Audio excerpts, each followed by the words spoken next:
देखिए, इंद्रियां अपने अपने विषयों को पकड़ सकती हैं, परमात्मा तत्व को नहीं पकड़ सकती हैं, क्योंकि परमात्मा इंद्रियों का विषय नहीं है। परमात्मा तत्व को स्वयं का, ये परमात्मा तत्व है वो स्वयं का विषय है, उसका ज्ञान स्वयं से ही होता है।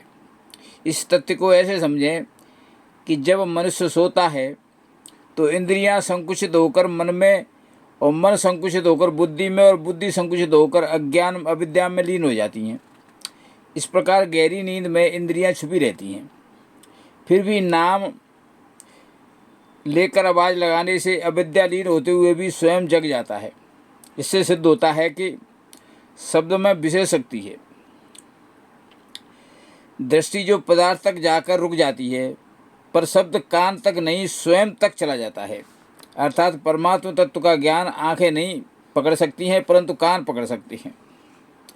इसलिए श्रवण मनन और निध्यासन आदि श्रवण का महत्व अधिक है। अतः शास्त्रों में जो ज्ञान दिया है उससे परमात्मा ज्ञान कानों के द्वारा ही होता है।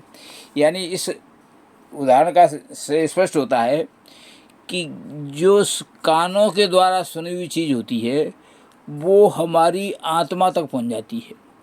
आँखों से और दूसरे इंद्रियों से देखी हुई चीज़ें हमें आत्मा तक नहीं पहुंचती है।